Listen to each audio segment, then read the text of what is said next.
world have their own peculiar history of corruption. But not all countries of the world put themselves before the camera and talk down on their country. Nigeria really needs to do that. So ladies and gentlemen, like I said, I'm leaving the rest to our esteemed professor, who is going to be our lead paper presenter to take us through the REIT scholarship tour. Thank you very much.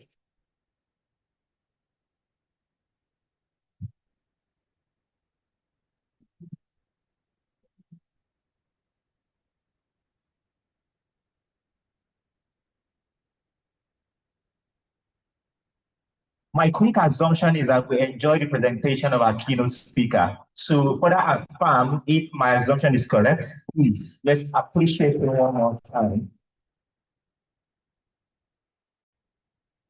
On behalf of the Vice Chancellor, the Dean of College of Management and Civil Sciences, we sincerely appreciate your presentation. That was very fantastic. Thank you very much. Ladies and gentlemen, our time is fast spent, and we need to quickly move to the first paper presentation. If you check the schedule of this conference, we are supposed to wrap up this session by 12:30, which is why we will skip on the audience feedback. Thankfully, we've done our tea break, so we are skipping that as well. I will move quickly to the first lead presentation. On that note, ladies and gentlemen, please join me to welcome the Vice Chancellor of the Razak Abdul Abubakar Toyin University, Kwara State, Nigeria, Professor Abdul Rauf Abdali, for his lead paper presentation.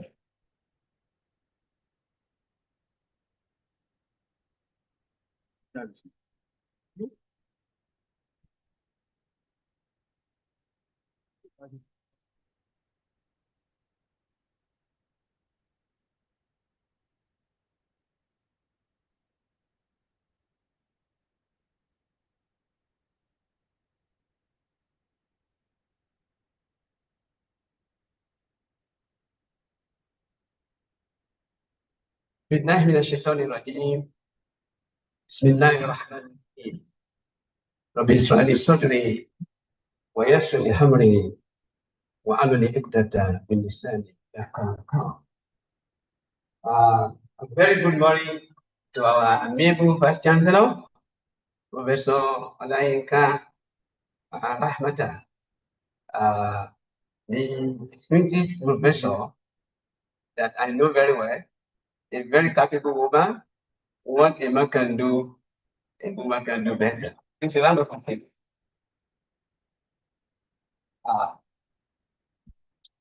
We've been together for long, and in fact, when I was told that I'm invited to this very conference, I want to say, because of her presence, I choose to be here. I'm so busy. As a very young university that is just coming up, a lot to be done. And you know that. So, but because of that, I just want to actually show my presence to honor. Thank you very much. I will be just into this protocol without mentioning and thanking some of the eminent professors who are here seated.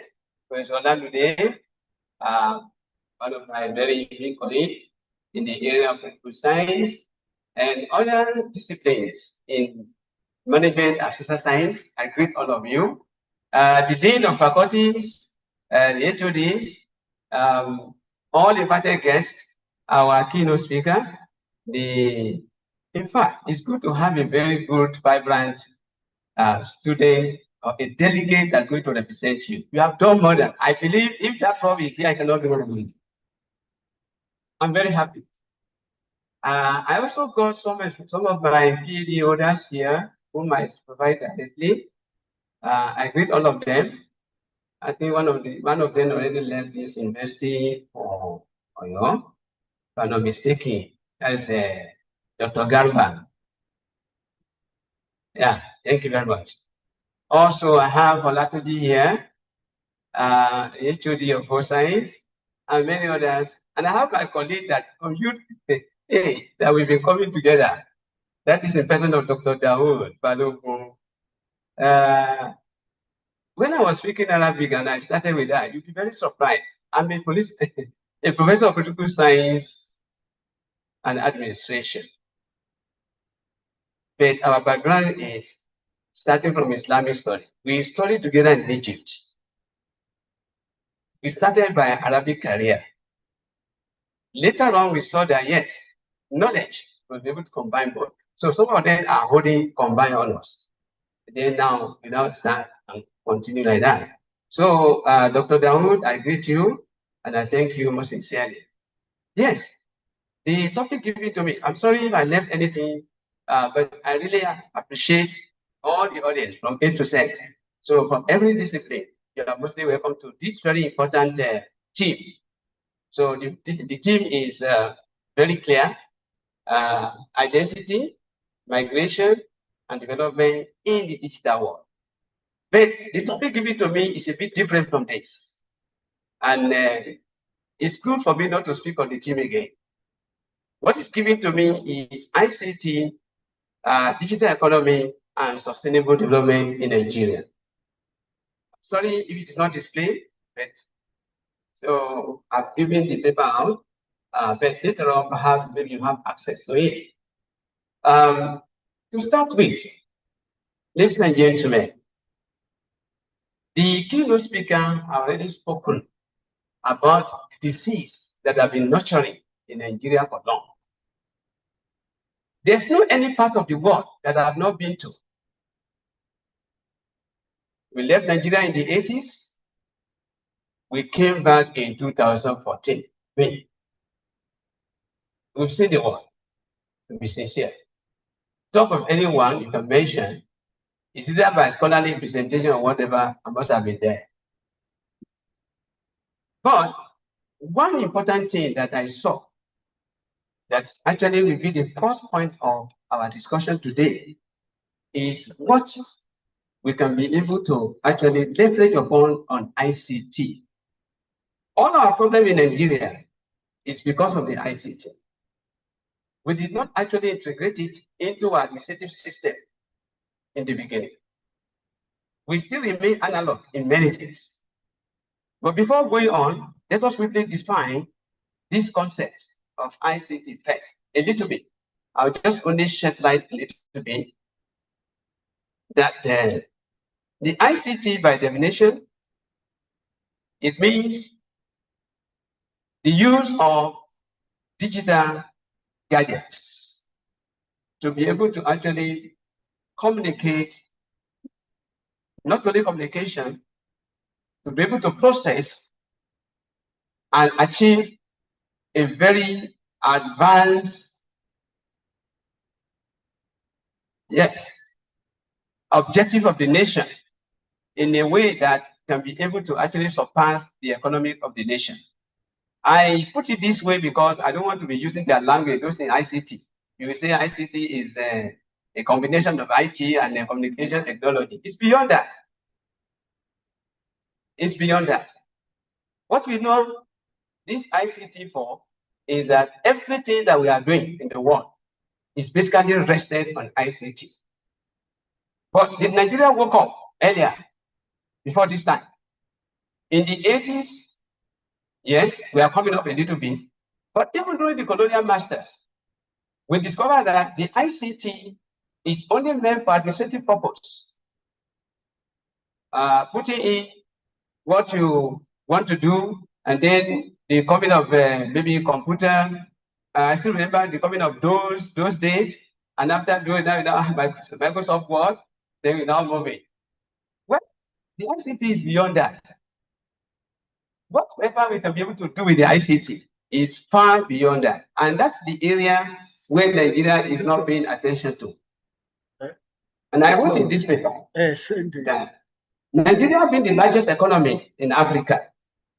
Therefore, digital transformation is both an opportunity for the nation. I know of Malaysia, for instance. Malaysia came to Nigeria to borrow just only 2 seeds of palm oil. Technologically, Malaysia is the leading one today in the area of palm produce. And it rested all its GDP, all its economic activities based on what is coming or accrued from that very aspect of its own economy. They don't have oil that we have.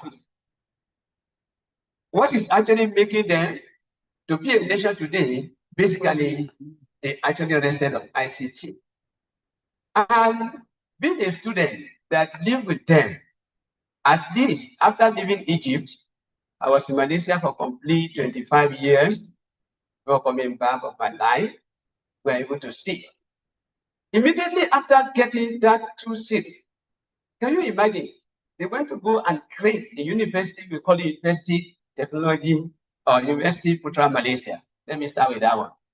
That University Putra Malaysia is not doing anything but to use the technology to be able to advance that our own seed that's more net rotting in Ife or whatever, Popo and so on and so forth over there. I wonder, through my life, I was able to discover that, yes, Malaysia does not have anything like groundnut oil. Okay? Well, nearby, let me use that word so that you can get me well. But yet, they are still producing. Thank you very much. Then I went just to see as a student that what exactly and how are you making it? We have never known you for this, they are not, and how are you actually producing it? And I discovered that everything is still coming from the palm oil. Malaysia already migrated away, even from that alone. They are talking about ethanol. They are talking about so many other things that is coming. Even all our maize and many other things. Everything is coming from that perspective. Then I wonder, at the time, one of the ministers in 1997 came to Malaysia. And then I was opportune. Then I said, sir, what we are observing here is a pity for me, I'm not in science, but can we send some delegate here to come and learn how it's going? So that we can come to this country and replicate the same thing. It becomes another source as alternative to oil that we thought that we are having. And the oil is more or less collapsing now.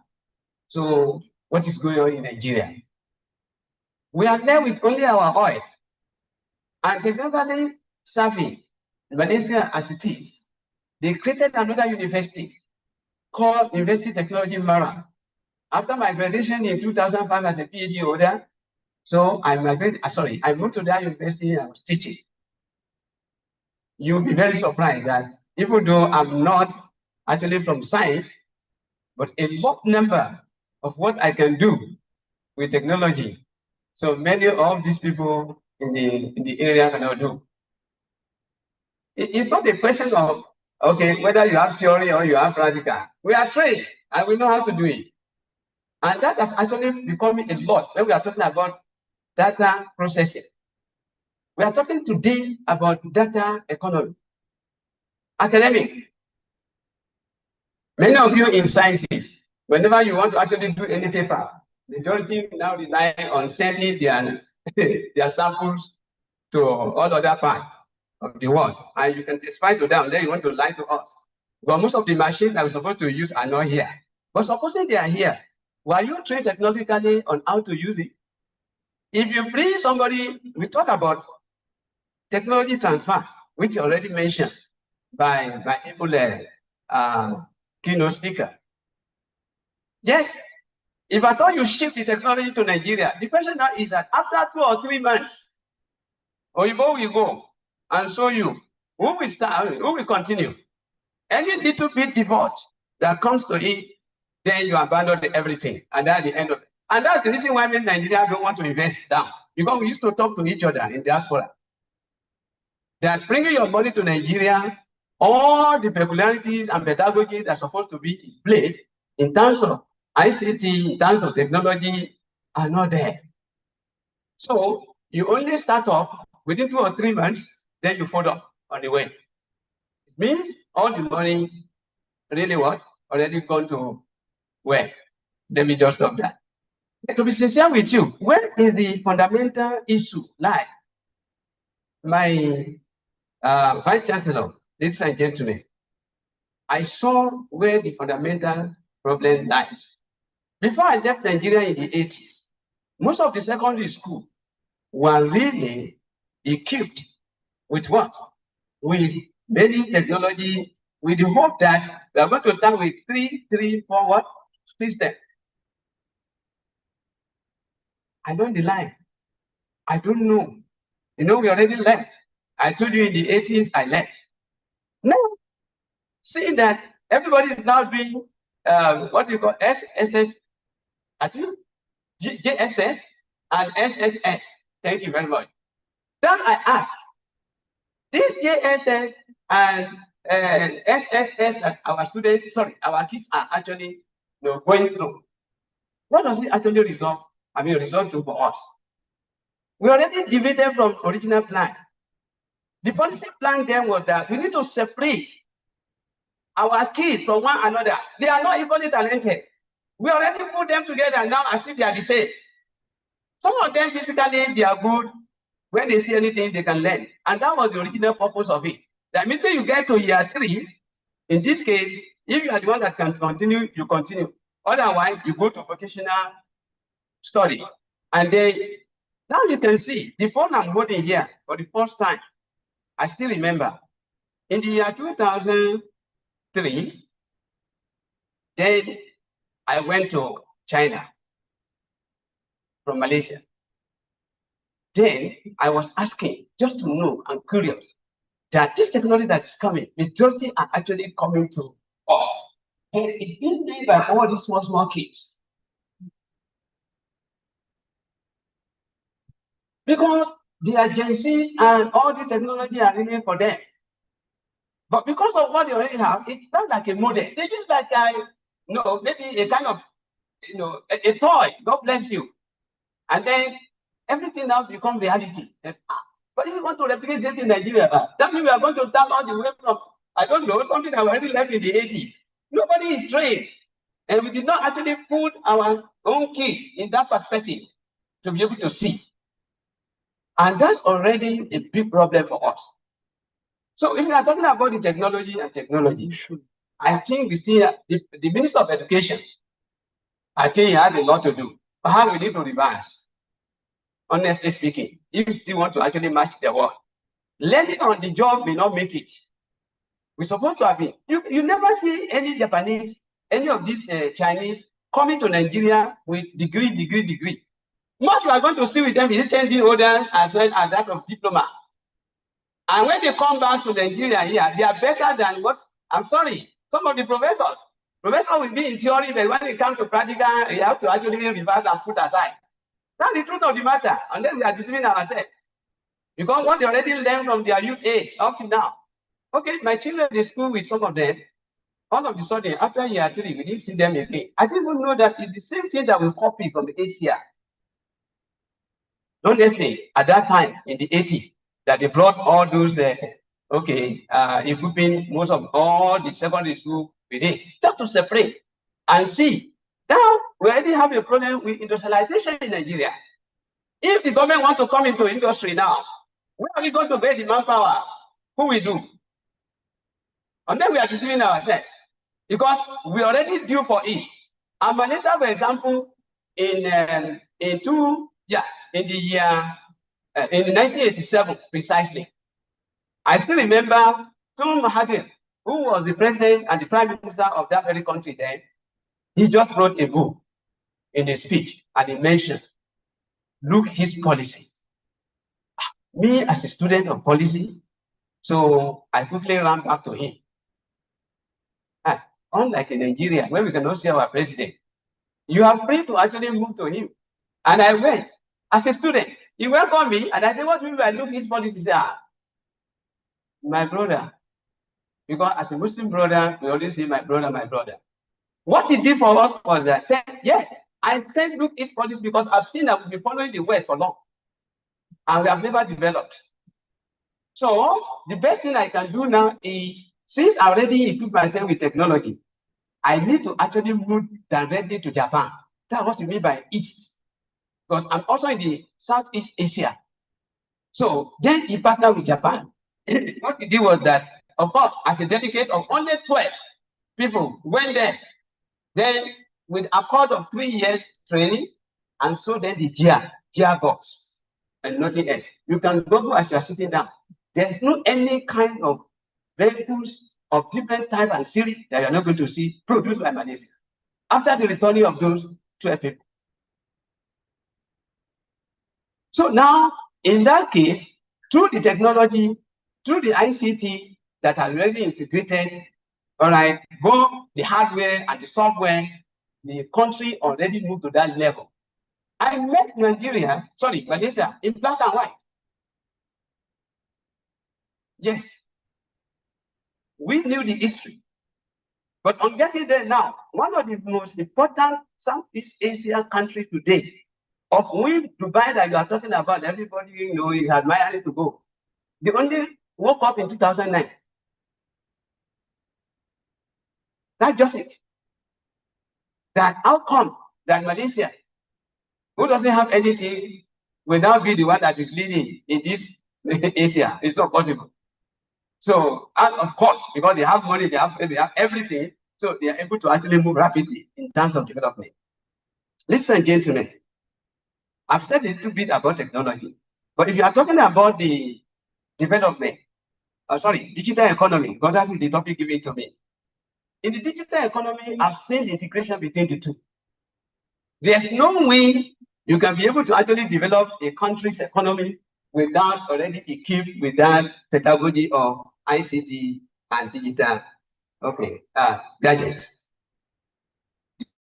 Digital economy, by definition, actually refers to, of course, all kinds of economies that's taking place or based on digital technology, especially the use of internet, the use of some other software, whatever you can use to accrue money and bring it, I believe, to the country. To add more to the GDP, that's the meaning of digital economy. Every day today, many of us already bought data. Just to share the light a little bit. You bought data this morning, or at least perhaps yesterday, or last week. Let's assume you are using it. What are you doing? You transfer money or not? The moment that you are doing all this, you're already in digital economy. That's all. So if we are in digital economy, we are not realizing. So digital economy is not strange. Whatever way in which we are moving away from the normal analog of maybe farm produce and that and go and sell manually. And then we are now using the advantage of technology in place to actually come up with a very huge amount of money to the economy of the country is called digital economy by this definition. And now every day we evolve. And I want to actually throw Kwara State as a good example here. Sir, talking about corruption is pandemic everywhere in Nigeria. We cannot do without it, sir. My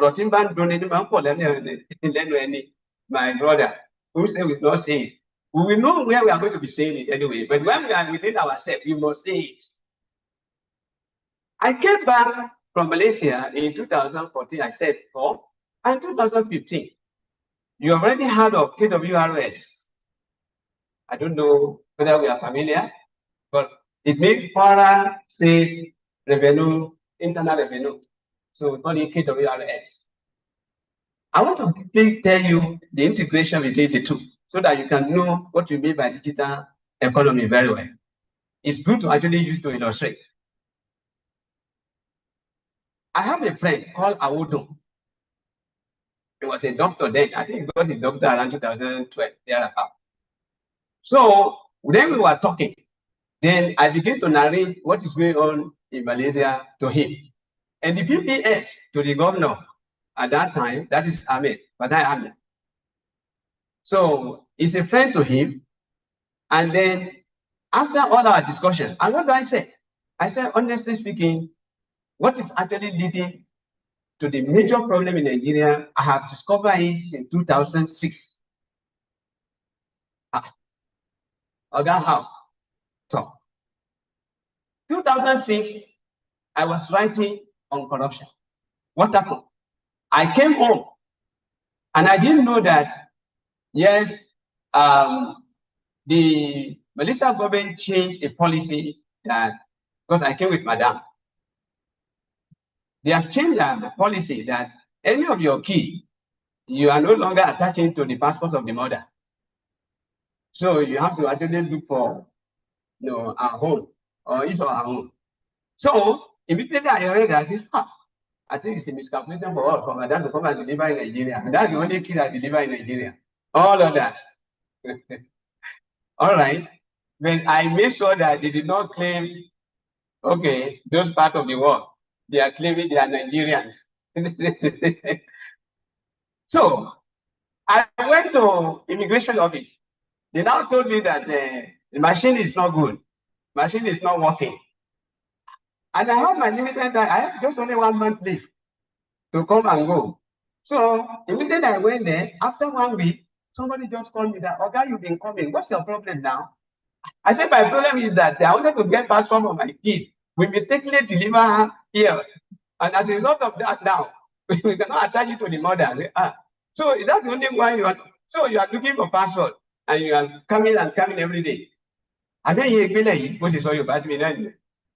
Then I said, yes, we're not living here. Oh, no wonder. Okay.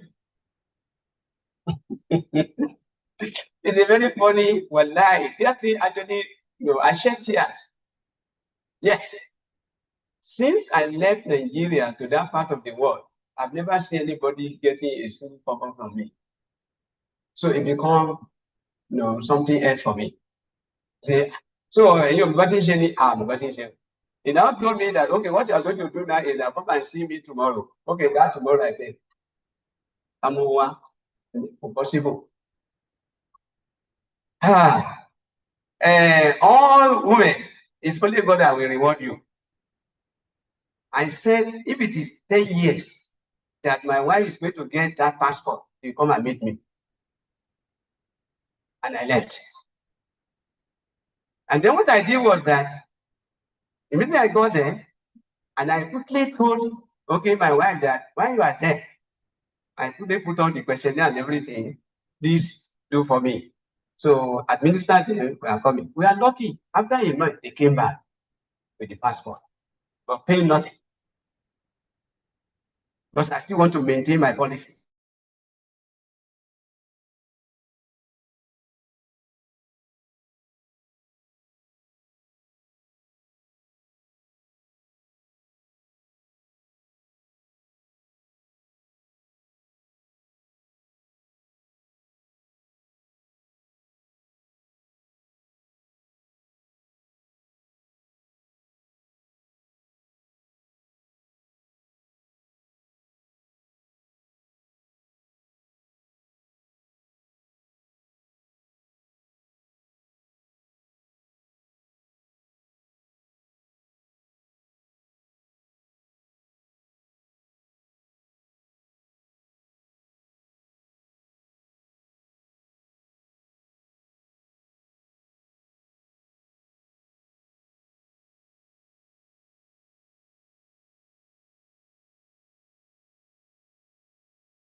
Trump to be able to win. You get the point now? And because of technology. But all this manipulation and everything, I mean the first one that he lost. I'm not talking of the present one now. It's because of technology, you couldn't actually do anything. Then you become powerless because someone will be over you. I mean the governor. Hey, but you are governor, yes. You are president, yes. But when it comes to the use of the technology, that one is above you. Just as God is above everybody. If that should be the case, we must have a way so that, yes, technology has to be used. So with technology, it's going to give me a paper now, but give me 1 minute. I know, I just finished this point. So, and I said, what we normally do over there, I discovered that what Nigeria is lacking is technology. Let me now push it to you so that you can realize. How I wish in a conference I did, Professor Latute, my eminent vice chancellor, in a conference like this, we want to be the presence of the government, honestly speaking. And so that they can be hearing what it's supposed to do. Because there's no integration between the university Who's supposed to be providing solution to all the universal problems? And these people. If they are on seat now, I'll be very happy. But whether they are here, you are friend to them, please relate our message. Discover that it is that technology that is lacking. No way to discover. Their markets are there. They are collecting everything, receipt and everything. We are talking about economy. Everything by hand. Going to your where you are actually having your site. They will just come around you and say, this phase that you want to actually make is not in your plan. All of a sudden, they just do what? They just give you certain amount to pay. Now, when you refuse to pay, you call your engineer. Engineer will now come back and tell you and say, Tani, what you want? Everything will be ended with 2,000. But you already told the receipt. Now, ladies and gentlemen, we are in academics. I think we need to query that receipt. I discovered two things there. This receipt is either it's a fake, so we see a total to pay, or otherwise it's original, but sneak out of the office without record. No technology. And when the person does that, no matter how, I have somebody who told me, it's not only the secret of your arrest, is what I'm trying to say. In the end of the day, when I now narrate most of all this story to Tawodo, he now went to VPS and they said everything. They said Kwara is number 12 out of all the 36 states that have been created in the beginning, the first 12 states created.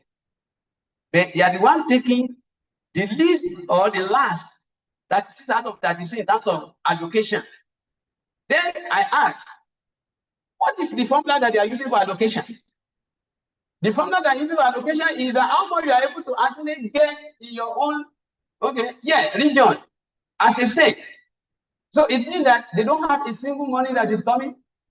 All this money are sinking somewhere because there's no technology. In terms of getting citizenship, in terms of this and that, we can integrate everything all together and rely on those people who are in algorithm, computer science. You just actually give them the template, they will transform it back to what you want. And through that, they will be able to. Today, after the first quarter, you will not believe me. And I don't used to say this out because I don't want them to know whether the source is from us or not. So it will be cost by many of them. Then they are now announcing that 3 billion first quarter, 3 billion. Is it coming from the airport or where? It means we have this 3 billion before. This 3 billion that's available, where are they since all these things? After integrating everything all together, I'm telling you what is actually coming from KWS today that is making a lot of money for Kwara. Whether they are using it for one or not, that's a different case, but I want to see it first before you talk of what? Of the way it's being used. In the end of the day, we discover that we are no more number 36 out of 36. So that you can see the essence of technology. Today, technology again, I want to see the integration. Whenever you are moving on around, we have overspeed. People are running, accidents, this and that. Who is regulating them and what way? It's only technology that you can use to do so. I was passing by with a friend in Singapore, and sincerely speaking, we didn't even know that we have been tagged. All of a sudden, we just see a text message. The text message is that you already overspeed 82 instead of 80, and you are compounded with a sum of equivalent of 75,000 Nigerian money. Now, the same thing in Malaysia. It happened twice. I will never forget. And I called a friend in UK. He told me the same thing. Hey, this is what I'm saying. In that case, if you are a vendor, even if you are a billionaire, if you pay 75,000 first, and then you still want to continue with your attitudinal problem, you still want to buy and go for again. The same thing happened. But the country is making money out of you of your rudeness. And the money is coming often and often. So they never chase anybody on a line. You know where they went to buy?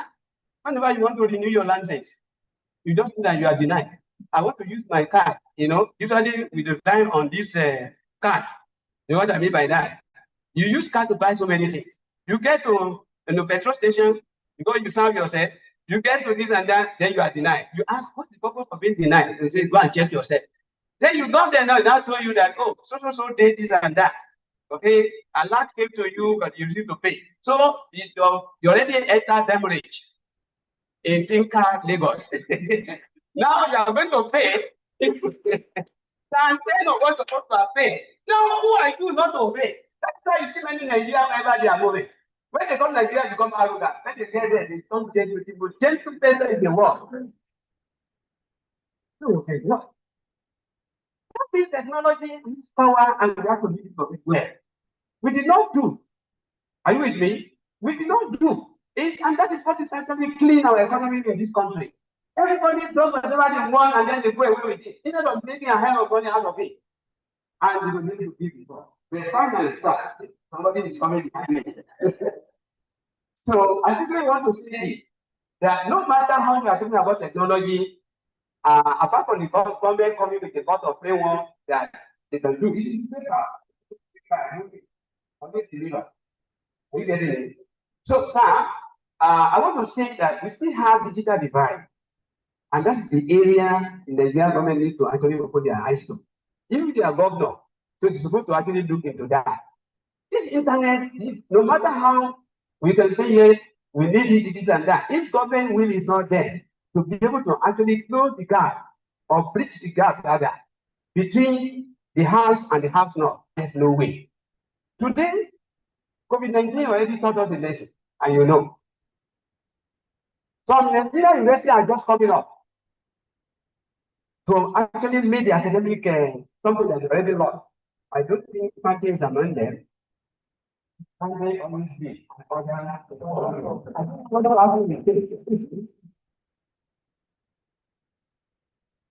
We cannot lose any academic calendar. And it's nothing but we quickly shift immediately. Many of us, of course, my project, and the vice chancellor then, that's what another. He's coming from a million university in US.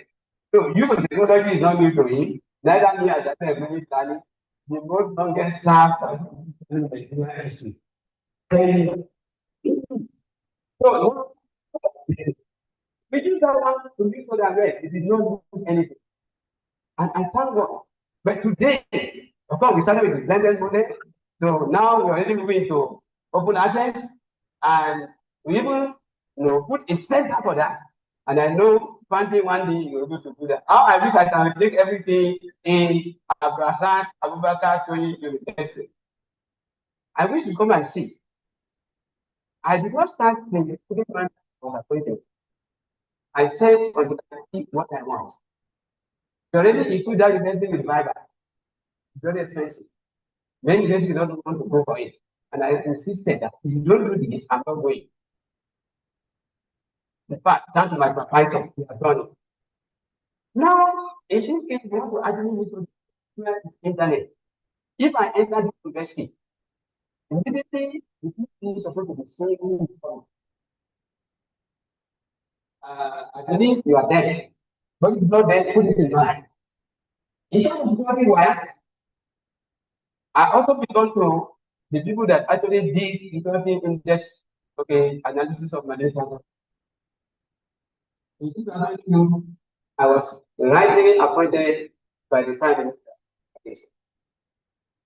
And I thank God that all the work that we did then people will wonder, I'm not in technology, but I'm in policy. Policy is there now. It's one that's going to drive the whole thing. So we give you the framework on how to go about, then you move for those people who are in technology to go back, translate it and transform it to words. But if you don't put what you want in the paper down, nothing can happen. So that's how we work together. So the point I'm making is that in this case, this is the first system. So we try more on the aspect of technology. Ensure that all the software and some other things are supposed to be there. They want us to start computer science. I say no. I will not start it until I see a laboratory for intelligence and networking. Mere putting all those computers down in the lab, that's not the answer. All other aspects, those of you are that you will deal with me. We thank God that it's coming out. Now we are actually going to put the lab for AI. since I know where things are going. So, before I leave, I want the Pro-Chancellor, my Vice Chancellor and the audience to please do the following. Number one, yes, the challenges that we are facing and how to resolve them. One of the things I put there as my recommendation is that the university, or rather, the Nigerian government at large, so please ensure that the technology of really keep in every basic lesson, it's supposed to be, especially in the learning, in the institution, in most of the government status, as well as even in the media that you will be wondering. Today, everybody enter market. A lot of money is sitting there, and you are talking about digital economy. Nobody is getting it, it's going into the hands of the purse of individual. Can you imagine? It's going to the purse of individual. Why? Because it's a consortium, on a contract. Then you get there, sir. Right? They are not selling anything that belongs to the government. It is their own. And if I thought they sell it, then going back to a report and say, well, we didn't sell anything. What we have? Did you follow them there? But why don't we actually do the smart one? If we want to enter anywhere, even parking lot, Malaysia, you have to use your card. You put it there, and then go to deduct certain amount of money. When you finish, you go and reload back again. But as this thing is happening, Accountant General of the state already got it. The data is already with them. Nobody can tell lie again. So in terms of transparency, in terms of accountability, all are taken care simply because of that.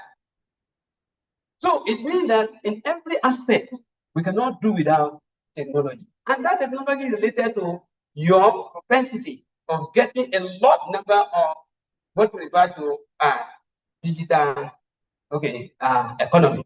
And digital economy, we get a lot of money. That money, you can be able to use it and take care of the digital divide I was talking about. In the rural area, because somebody mentioned now, keynote speaker, he said the rural area, they don't have. Where is that money? You're supposed to use digital itself to generate the money. Then how do we use it? I think this is the question. So you can use it in everywhere. These days, I'm sorry, I want to borrow you something. I look into everything in person. If I left person only for 3 months ago. Yes, I'm leaving.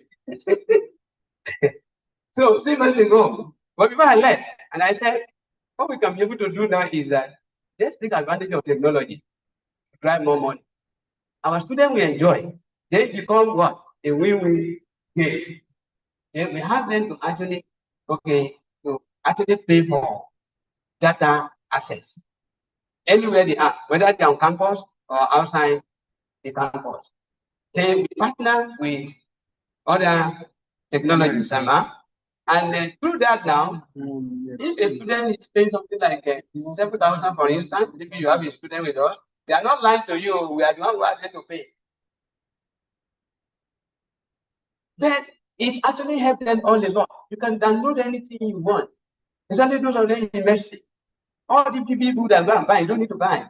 You keep them the website where they can go. And then now, at your own pace, please do this and that. There's no question that you cannot tell me that you don't have access to book, that's why you are failing. That's one. You don't have this and that, you cannot get data. You don't have this and that. Certain skill is the most important. You don't train them. And we did.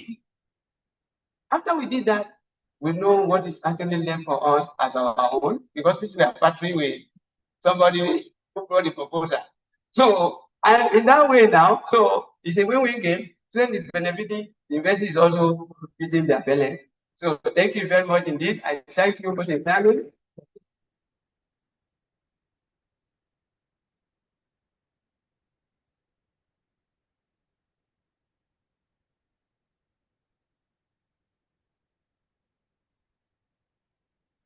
Yeah, I want to assume our applause was because we enjoyed that presentation. Please let us affirm that by giving another round of applause.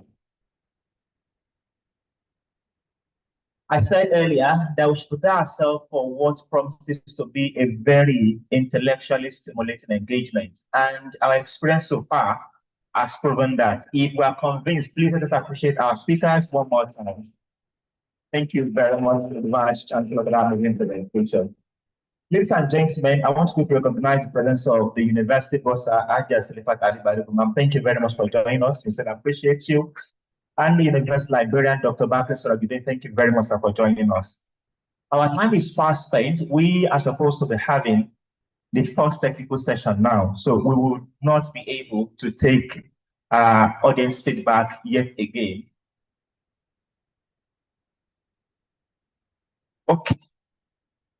Okay. I have been instructed to take 2 feedback, so I will just ask once. If we will have question or feedback, now it's time to signify in 5, 4, 1, 2. Thank you.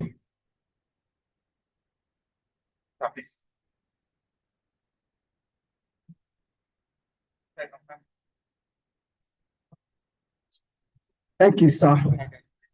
My professor, thanks for the wonderful and inspiring presentation. My stand is this, sir. Upon all this digital economy and digital society, we're trying to link ourselves. You can't. I think the other side of it used to give me serious concern. As a student, the issue of getting money saving is all over the place. And I don't know how we can check them. Make them look at the positive aspect of this. I don't know. You have given us a lot of experience. Covering corruption and possibly starting with technology at the very lowest level, at the primary level. But what are we doing with this? I want you to quickly tell the government what they can actually do to make sure we don't see the negative side of all this digital and possibly push them forward to the aspect of the digital economy. Thank you, sir. Very much.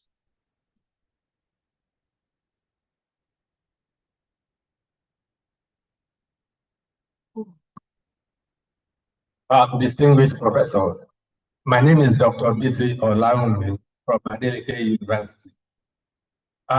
You gave the example of Malaysia and the technology they applied from the seedlings they took from Nigeria palm oil.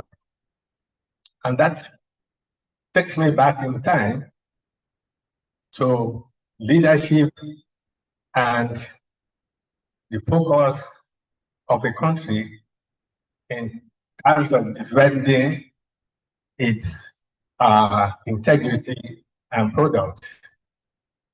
I remember at the time, the Soybean Association in the United States established engaged in a campaign against products from palm oil.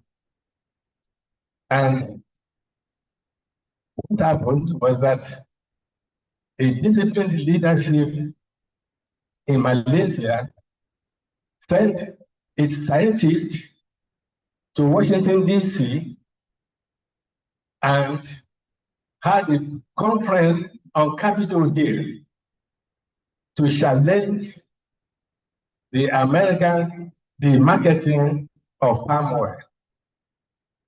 Those are scientists trained from Ivy League American universities. And that was how they shut down the campaign of the Americans to rubbish oil. Now, how do we engage such leadership in Nigeria? Because I also found out I was that period the Washington correspondent of the news agency of Nigeria.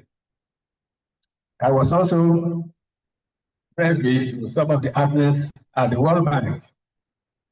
And Minister of Finance came, Dr. Shu Okungu, and didn't bring any data from Nigeria as to contest some policy decisions. And you find out that when you have that kind of situation, it doesn't help the Nigerian condition. And a director of IMF told me, Shikile, say your Minister of Finance, you just be swaggering over, just empty.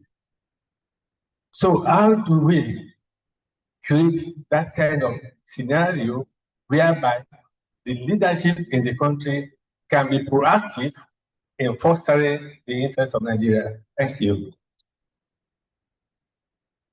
Thank you.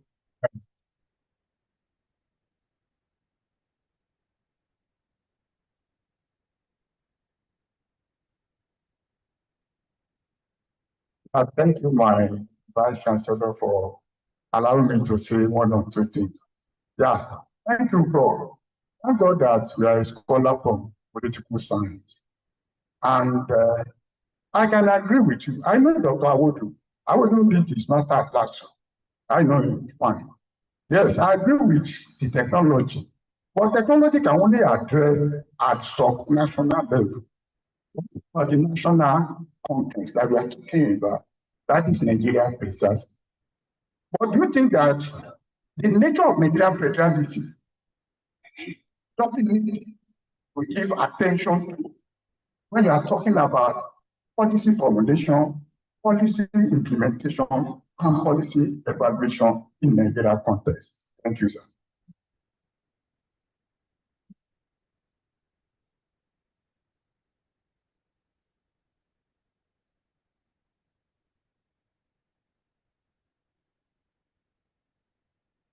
Let me quickly respond. I want to thank all the participants. And I most sincerely appreciate our people, my colleague that actually asked the following question. To the first one, what can actually government do to make the youth see the positive side of technology? Thank you very much. Like I said before in the presentation, we already missed the boat. The only thing that government can do now is to ensure that even at the primary level, if possible, not even secondary school alone, they integrate technology into learning as part of learning. Very, very important. Now, make sure that, yes, as far as the secondary school level is concerned, sir, you'll be very surprised. I don't know the essence of NAPTEP. I don't know the essence of NEVO. I don't know the essence of any other examination apart from YA. And I'll tell you the reason. In my own evaluation as a policy scholar, I saw that what Nigeria is supposed to do to anything, if you are using incremental model of analysis, you don't condemn whatever you are having.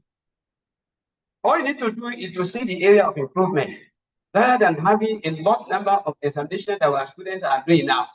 And it's more or less telling us a lot of negative things in the university. After you see a student that is coming, maybe by percentage, but then maybe we are very lucky. 5% will come with straightforward, only one single exam. The rest are amalgamated results. Sorry to use the word, but that's the truth of matter. Is more or less funny every time in my brain. Except in medicine and some others, they will never take any two sitting.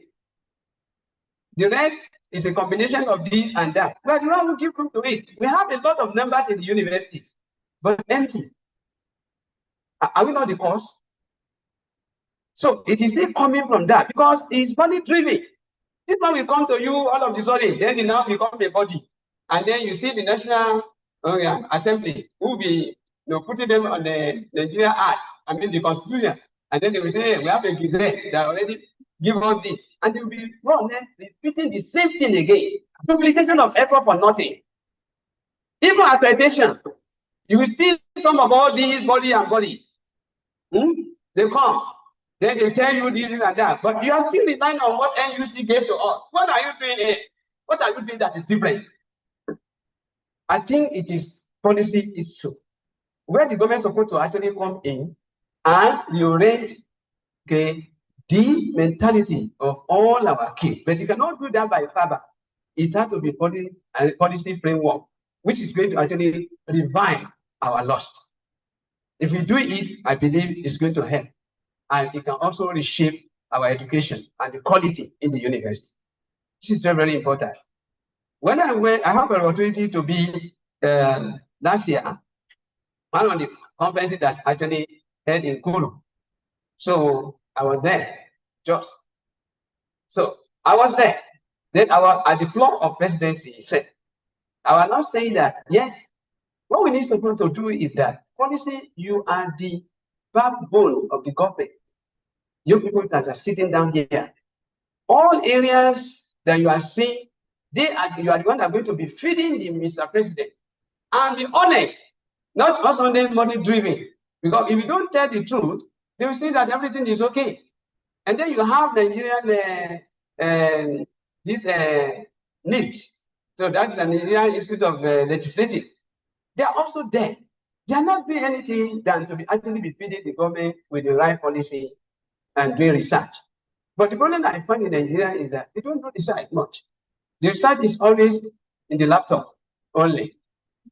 So nobody is actually going into, as we used to do, in terms of originality. You have to go and study the situation very well and see, then you can come back and then complement it, what exactly you are saying in the paper. Then you can now recommend. So we always have policy somersaults because of that area, which I don't want to move. I'm sorry, talk too much on. Now, leadership, sir. Prof, I agree with you, sir. Our problem in Nigeria is leadership.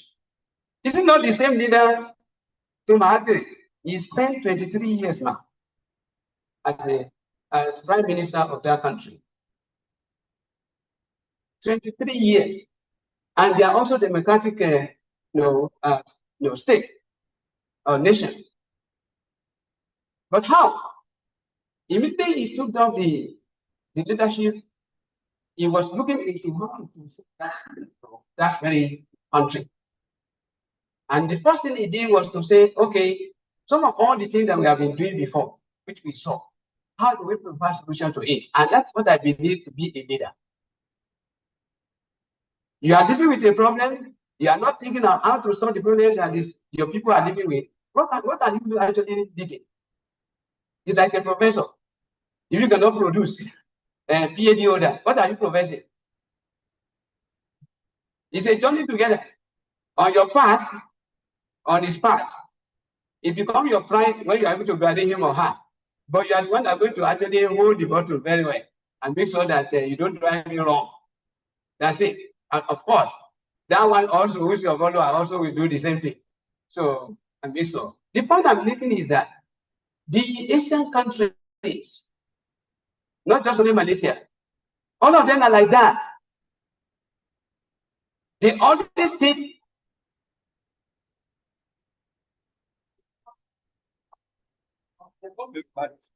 rather than they said. But sir, most of our leaders are not that as far as Nigeria is concerned. So it is self inward looking. They don't think about our no. It's all about themselves. And I can see it everywhere because that's the truth of these academics gathering. We say it. And then when we get to them, then we may not be able to say it loudly. Because we say it in our mind. But that's the truth of the matter. So what I expect is that Nigeria government is time to wake up, especially in the area of administrative perspective. We need to integrate technology, sir, with all our administrative system. We have a lot that is going on in that National Assembly, House of Assembly, whatever, and then other parastatals. But there's no any integration. It's only when I come to you to report to you, then you'll be waiting for my report. Then do we need to wait for that in this era of technology? Even if you hear in your house, as you know, as we are here now in Nigeria, wallahi, America is watching us. If you don't want to believe me, I don't want to say more than that. But you know CIA, and many of us in post science, we already knew this for long. It's technology that is power that they are using.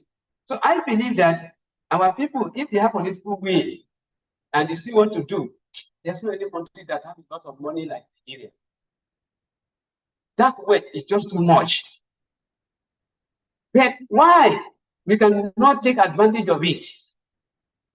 And that's why you see Trump every day. He always laugh at Africa, particularly Nigeria.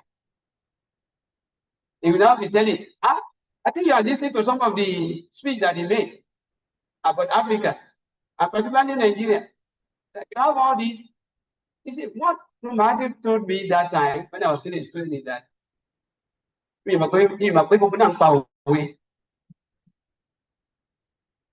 I always remember in my life. We are still very young then. He now told me, "Can you Sulaja? What is not doing there?" He said in English, but I know the Yoruba of it is Kiyani Sulaja. What is doing there? How do you process it? How does it actually become the real thing that edible that can be able to put into your mouth is the most important? That is the work of the leader. He now told us that the little that they have, they were just thinking of how they can come it and at least jump and meet the world. And they already made the world. But now, if I've ever seen anybody that traveled to that part of the country, you will know what I'm saying. You will know what I'm saying. So, in that case, I expect a leader, because you see, what can a leader do? It is not supposed to actually travel worldwide. When you get there, you see the new thing that you want to bring to your country, sir. That is when you are thinking about your country and your people. If I didn't move from this place and go to, we are talking about, Twin Tower. I can, those of us who, you can go with that Twin Tower. He went to US and he saw a Twin Tower. And the man came back and said, I must replicate the same thing. But I want my own to be more than that of America. If America is number one, the tallest in the world, then if you come to second, it will make it to be number one. And he did. Sending people to space with that very small country. You have that. See, Nigeria, we don't have. And yet he managed to actually send and sponsor it and said, yes, before I left, I could be able to actually have one of my own and no Malaysia to be there. And they did. Coming back now, you can see a lot of technology that's coming. The South Africa MTN brought Nigeria here. They are actually relying on some of these satellites. But we don't have one. So these are the way you can think. And when we're talking about digital economy, all the lot will now be actually coming here. See what we are actually giving to South Africa because the MTN alone. All of us here in this school, what are we using? Majority and MTN. Is it owned by us? So this is what I expect the leader to be doing. Many others. Why don't you actually invent that technology and we move to all other parts? Of course, we say Nigeria has an advantage of population, agree. But many other parts of the world that are also as dark as Nigeria, even more than that of Nigeria. Let me also move there, but that is when we can be able to prove the technology that we are owing. We don't have. Anyway, so a leader is supposed to actually put his people in mind and ensure that all their problems are really solved in his mind. He's not be thinking of himself as we are doing. There's a concept before I move. We call it servant leadership. This is a faith-based investing. I wrote a lot on leadership. And I was actually going through and I saw that what we are lacking in all over the world in Africa is because of that concept that we lost. And I took it away from Hadith of the Prophet Muhammad, where he says, Sohibul Qawmi Khadimu. Whoever be the leader of the people is their servant. I don't know whether our own mentality of Nigerian leadership is like that or not. But when you look into the West, even though you may call them country, you can call them any name that you want, but they are behaving better than we do. Those of us who actually in a religious based country. So we are more religious. compared to many of these people. But look at the behavior of our own leader and see their own behavior. If they say any of the Americans something happened today, if you see the way Trump will react, or that of the what's the name, the one in UK or any other. Thank you. See the way they are going to react. But our own, we feel no concern. So I think this is the problem that we are facing. That cost is no more in the head of our own people. That they are servant to us. But they believe that they are everything, meaning they got that power. See the thinking. Whereas the other people will never do it that way. They will tell you, I have not been able to perform. No celebration. Celebration after performance. But Nigerians leader, that celebration will be from beginning to the end. If I thought you don't even get anything to achieve. And you will see that the intention already defeated the objective that they want to achieve. And that's the reason why. So, sir, a lot to be said about leadership as far as this part of the world is concerned, compared to all those people you have mentioned. Lastly, is okay. How do we engage? Sorry, I think the last. Okay. That's my problem. Yes. Yes, sir. There's no any level that we cannot do it. You know, Kemi Ade also came with something. Immediately after the she was actually trying to go into that level. But all the Bujosis, they have said they know where she's driving to. They now say because she's not have NYC certificate, and they don't go. And that actually killed it already. They pull it down. And that's where she was going, TSA. She only started with that because I know her well. So if you are talking about the technology, this and that, the only thing that can drive this country and remove us away from the mess of corruption is technology. Then they saw it. And then, okay, now that is it. Is that not NYSC. NYSC, therefore it's not based in Nigeria. So what you want, you don't know how to move it. Somebody that can deliver. And she's doing it, and she's about to actually give you another new milestone in the history of Nigeria. In fact, it's a pity. But anyway, so great.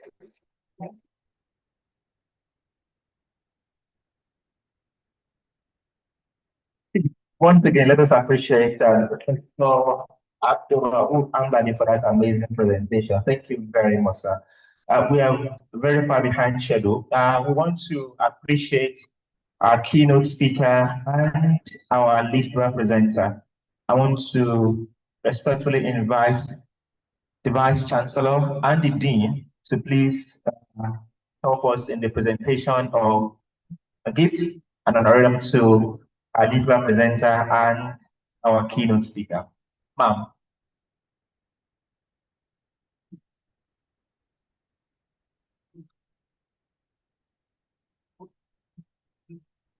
Yes, ma'am.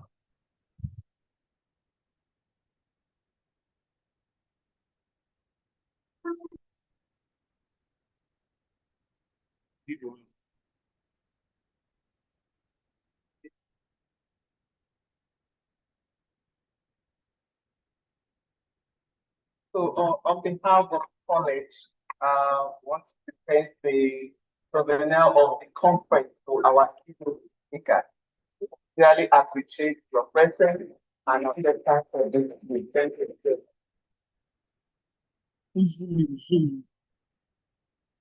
Thank you. Also to the speaker, my dear brother, Professor Abdul Sadi. I was brilliant presentation. Thank you so much. Really appreciate it. On behalf of the college, I want to present you the covenant of the third international conference. So thank you so much, sir. Yeah. So thank you. Ladies and gentlemen, before the vote of thanks, I want to identify all our rapporteurs so that for conference participants who are just coming to Fountain University for the very first time, it will be easier for us to identify those we're following with. So please, we can always also refer to the pamphlet we have to see where the venue of our session is going to take place. So for session 1, which is room 205, Shoreline Building upstairs, the rapporteur there is Mr. Yisa Onrodin Salako. Please stand up for recognition. Mr. Yisa Onrodin Salako. Mr. Yisa Onrodin Salako. Okay. For 2, which is Shoreline room 209 upstairs. That is Mr. Abdullahi Odibonkuta. So please stand up for recognition, please. So that is the rapporteur for Shoreline Building, room 209 upstairs. The third session, which is Shoreline room 210 upstairs, is Mr. Sharif Usman. Mr. Sharif Usman. Please, that's him. Please kindly see if you fall into that category, and that is the rapporteur for that session.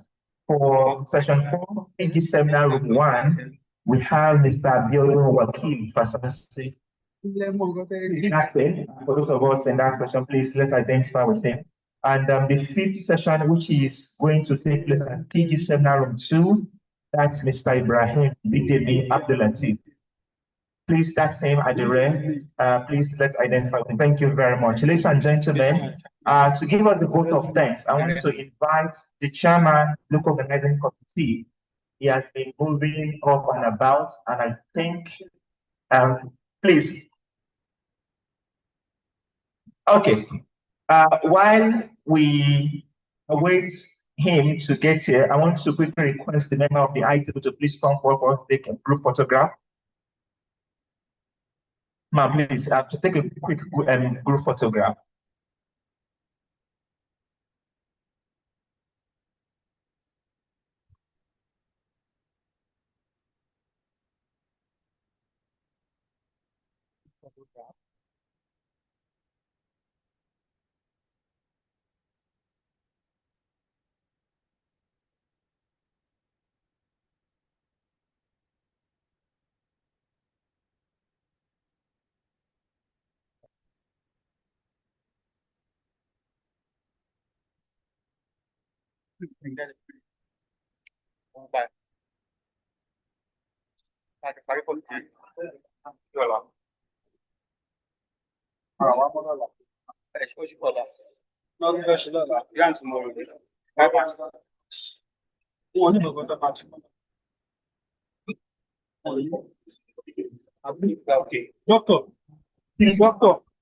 Doctor. Those who need general program, so I need paper presentation. Session match, another session below that.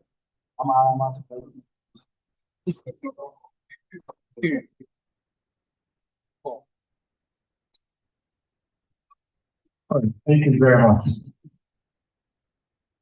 Okay. So, yes. So give us the vote of thanks, ladies and gentlemen. Thank God he's back here. Now, please join me to welcome the chairman, local organizing committee, the chairman, conference, local organizing committee, Dr. Trium, to please come forward to give the vote of thanks. This man will eventually rest after this session.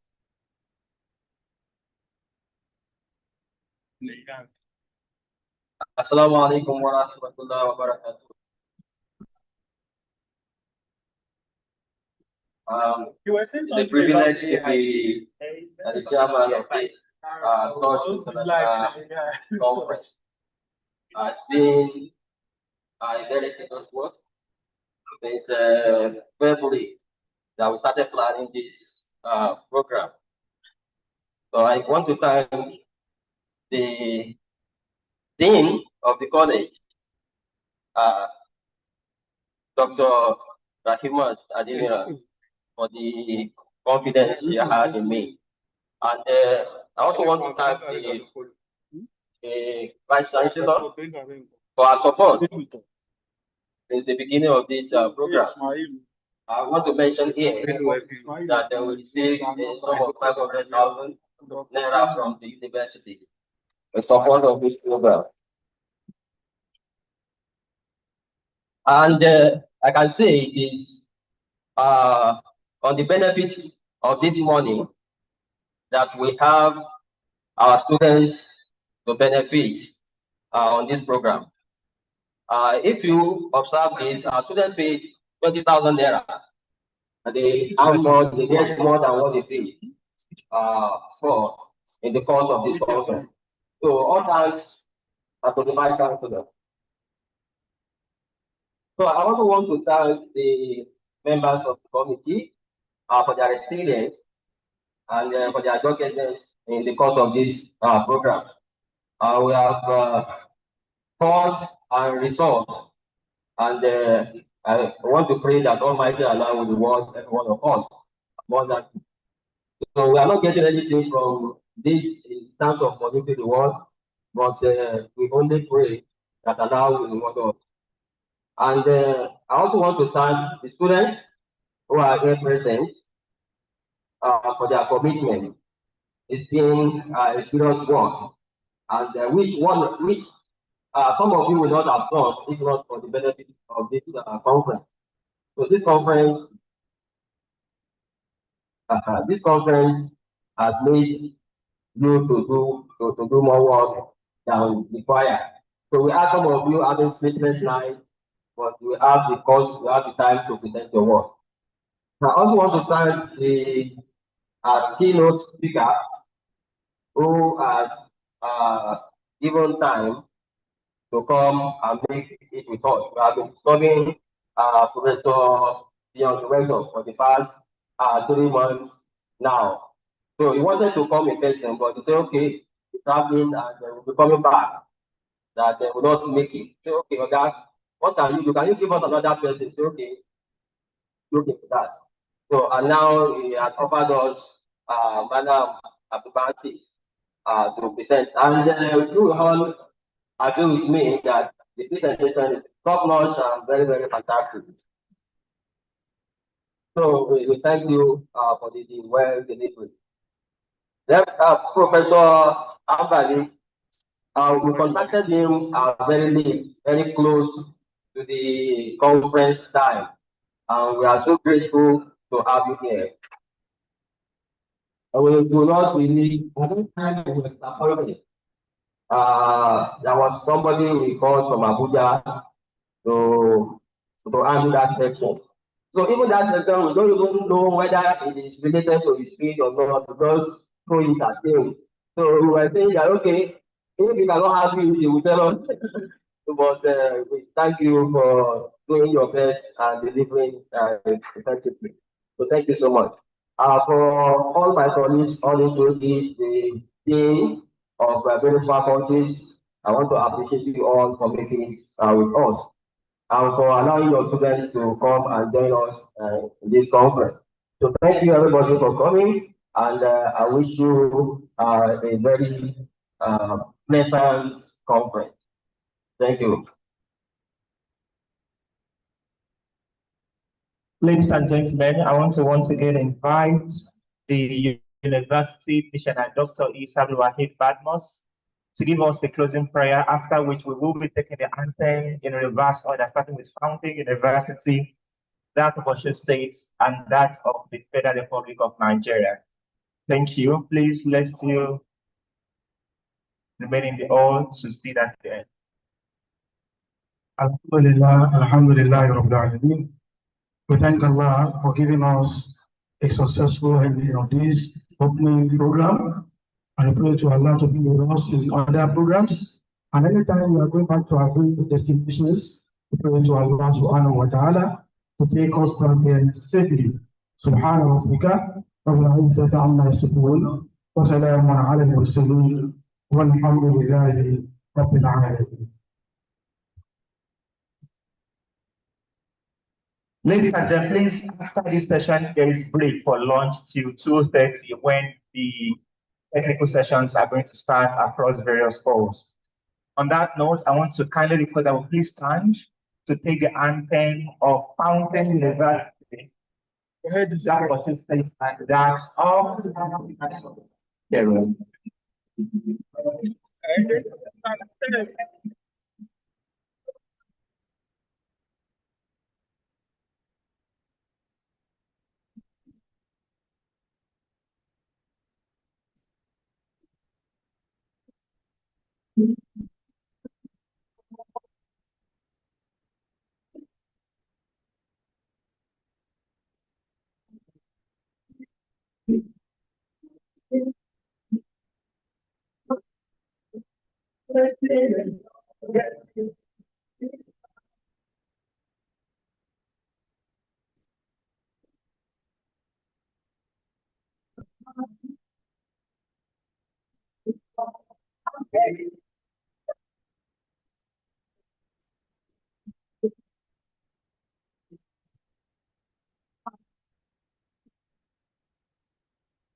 Mo ní kẹ́ máa wọ sùn tẹ́ padà wọ sí. Mo lè wọ jọ́gàsì náà mo lè. Ẹ lè wọ ṣọ́ọ̀tì tàbí ọwọ́ kò lè yí padà. Títà ti tẹ̀ ẹ máa wọ̀ rí. Onígbèwúdé. Ṣọ́ọ̀láì. Ìdè lókè lọ́rùn.